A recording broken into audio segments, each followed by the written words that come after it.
नमस्ते बच्चों, कैसे हैं आप सभी। डीएलएड फर्स्ट ईयर शिक्षा के उद्देश्य ज्ञान और पाठ्यचर्या, जिसमें मैं आपको वैदिक काल की शिक्षा प्रक्रिया बता रही हूँ। प्रोसेस ऑफ टीचिंग, वैदिक काल की शिक्षण प्रक्रिया। इस काल में शैक्षिक प्रक्रिया एक अध्यापक के इर्द गिर्द ही केंद्रित थी कि जो अध्यापक था वही सर्वे सर्वा था।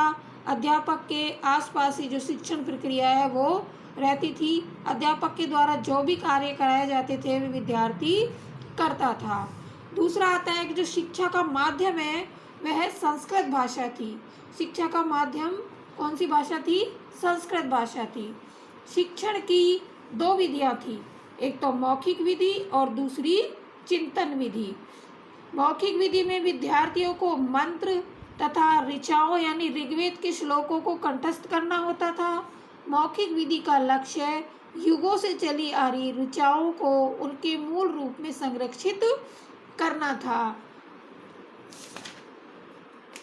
अगला आता है उच्चारण तथा वैदिक व्याकरण की ओर विशेष ध्यान दिया जाता था।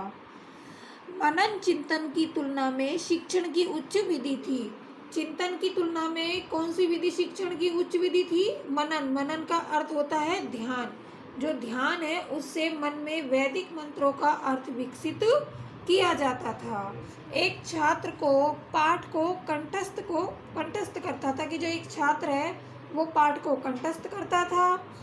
दूसरा, पाठ को याद करने के बाद विद्यार्थी उन पर ध्यान लगाते थे। पहले तो पाठ को याद किया जाता था, उसके बाद पाठ को याद करने के बाद विद्यार्थी उस पर क्या करता था? उस पाठ पे ध्यान लगाते थे।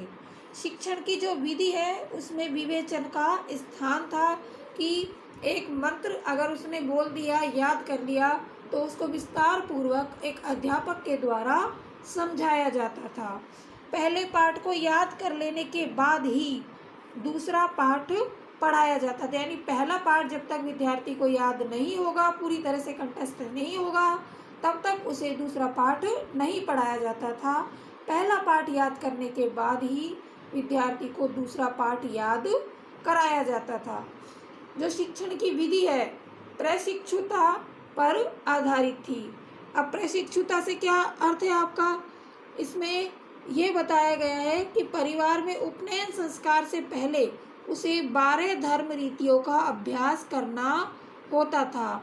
जो बालक है वह परिवार की भाषा तथा व्यवसाय को सीखता था।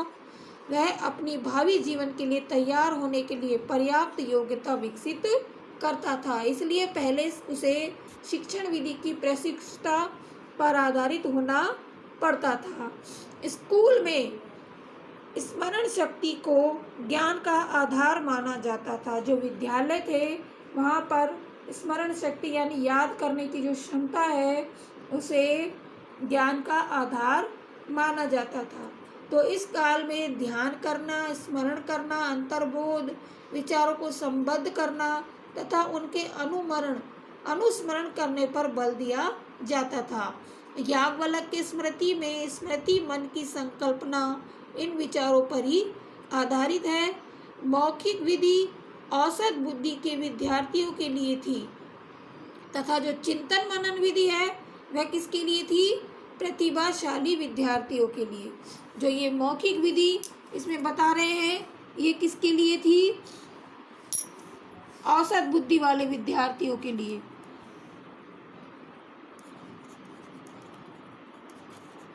और चिंतन विधि थी वो प्रतिभाशाली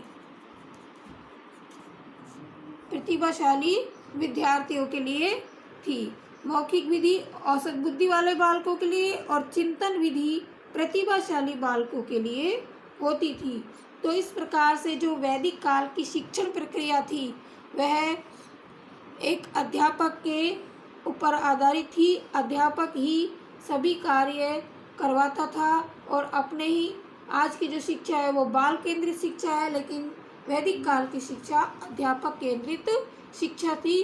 अध्यापक को ही आधार मान करके शिक्षण प्रक्रिया पूर्ण कराई जाती थी। और शिक्षण की दो विधियां मौखिक जो कि औसत बुद्धि वाले बालकों के लिए और चिंतन विधि प्रतिभाशाली बालकों के लिए होती थी। तो इस प्रकार से मैंने आपको वैदिक काल की शिक्षण प्रक्रिया, प्रोसेस ऑफ टीचिंग, आपको आज बताया है कि इस काल में किस प्रकार से शिक्षण प्रक्रिया करवाई जाती थी, एक बालक को किस तरह से पाठ का अध्ययन करवाया जाता था। तो आशा करती हूँ कि आपको ये समझ आया होगा। धन्यवाद।